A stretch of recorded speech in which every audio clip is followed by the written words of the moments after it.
You work long hours, tolerate your boss, you get an annual raise, and you try to save money and budget wherever you can. You're barely making ends meet, let alone getting ahead. And retirement? Forget it. You're living day by day. You want to build financial security and wealth, but it's just not happening. It's information that can take you from working for money to your money working for you. Information that can set you free. The story of Rich Dad, Poor Dad is really a story of two different fathers with two different sets of values and completely different sets of advice. So I don't mean to insult anybody or, to damage your values, but really that was the difference. For example, my poor dad always said, go to school, get good grades, get a high-paying job, work hard, live below your means, save money, get out of debt, have a good retirement plan. And that was my poor dad's values. My rich dad said, you probably won't get rich doing that way because very few people get rich following that plan. A very important diagram my rich dad showed me when I was a little boy was a diagram known as a cash flow quadrant. And the quadrant is made up of the 4 different people who make up the world of business. So my rich dad said, in the world of business, there's E's. And E's stand for employees. An employee, he says, you can always tell who they are by their core values. And what the employee, whether the president or the janitor of a company, will always say the same words. The words are, I'm looking for a safe, secure job with benefits. That's what makes them an employee, because their core values are security. The other one of the 4 is the S, or the small business owner or the self-employed. And again, their core values will cause them to use the same words, which are, if you want it done right, do it by yourself. S means they're also solo. They're generally one-person act, or they operate by themselves.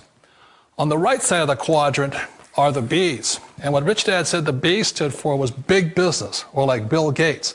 Forbes defines big business as 500 employees or more.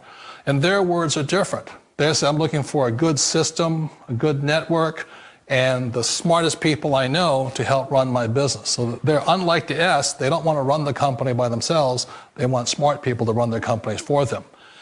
And then the 4th of the quadrant is the I, and I stands for investor. These are people who have money work hard for them. These people are people who have people work hard for them. And these are the people that work hard for the rich here. So early on in my life, it was my poor dad who always said to me, Robert, go to school and so get a high-paying job. And so my poor dad's core value was to be an employee. He wanted job security, promotions, a steady paycheck, and all this. And so it was my rich dad who said to me, he says, Robert, if you really want to be rich, learn to build businesses. It made more sense to him to work hard to build a business, something you owned, and something you could pass on for generation to generation to your kids. Whereas my poor dad said work hard, but my rich dad said, why would you work hard for something you'll never own and you can get fired from right away? Again, that was the difference in values. So my rich dad suggested I learn how to be a business owner and learn how to be an investor. And that's one of the big differences. On this side of the quadrant, these people here work for security. They work for money also. On this side over here, their key value that they want is they want freedom. They don't want to have to work at a job anymore. They don't want to have to work for the rest of their lives. So the beauty of building a business and learning how to invest is very simply that this is passive income. You work hard for a few years, but possibly for the rest of your life, income keeps flowing to you. My mother was a nurse. She says, if you really want to be rich, you should become a doctor. They make a lot of money. So my mother was saying become, specialist, self-employed, or small business owner, independent. You hear people say, if you want to be successful, get a profession. Something you can fall back on. Become a plumber, electrician, attorney, accountant, something you can fall back on. Because these guys are the smart guys. These are the people that become doctors, lawyers, accountants, and they're really the brains of the class.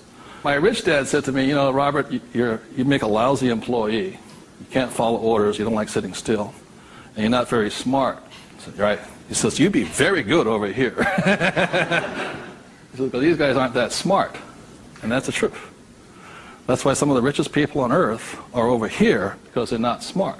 but they know how to surround themselves with smart people. And that's one of the biggest differences. And the other part is the investor, and the investor uses a different mentality, different emotions. The investor wants their money to work for them. And their words are, what's my return on investment? How soon do I get my money back? My rich dad said, you always tell an employee by their words. They use the same words all the time. So an employee will always say, I'm looking for a safe, secure job with benefits. Always. My rich dad also said you can always tell a self-employed person because they'll say such things as, I'm going to charge you 6% commission, like a real estate salesperson, or $100 per hour, or I'm going to charge you for the job by this much. So they go, for these people, time is money. And the business owner, what they say, I'm looking for the smart people, best people, I'm looking for the best system. They don't, because they want to move on and start another business. They want to have multiple corporations. Very big difference. And an investor says, I want an ROI. Now, the theme song for the self-employed, the difference between the small business owner and the big business owner is very simply this. A big business owner, if they do the job right and build a company, they can leave. And when they come back, the company's doing better without them, more profitable because they have the bright people running it. A self-employed or a small business owner, if they leave, the income goes where? Down. Or if they have employees, they just ferret out they just take everything, the thing falls apart. So that's the difference. And also the difference between an S and a B is the size of their ideas. Like a lot of times I meet people come up to me and say, I want to start a hamburger stand. One hamburger stand, Whereas the same guy named Ray Kroc comes and says, I'm going to build a hamburger stand all over the world. Difference in vision, idea, and leadership skills. They're very, very different people. And the reason they're different is because emotions. This person here values, it's fear, so they want security. Security drives them hard. So they're fearful. This person over here is lack of trust.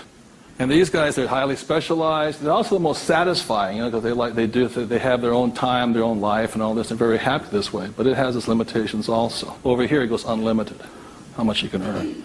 So there are very, very big differences in the thing. The investor here, their thing is they're neutral, emotionally neutral. In other words, what that means is they don't care if you're winning or losing. A true investor doesn't care if the market goes up or the market comes down because they're going to make money either way. That's an investor. They really do not care. They know that losing is part of winning. It's called money management, how well you do that and all this. Very, very neutral. And this person over here, the emotion is patience. You have to be patient. These guys want to get paid now. These people may not get paid. I think the average is, 3 years, right? They don't get paid. That's why the first question when somebody comes to ask me to invest in their company is, are you willing to work for free for 3 years? I go, no. I said, well, I don't invest with you. Because you're still thinking like this. So those are the emotional differences. Because today, just being an employee is suicidal. Today you have to be employee plus an investor. You can be self-employed plus investor. Okay, you have to be on both sides of the quadrant, is what I'm saying. Minimum.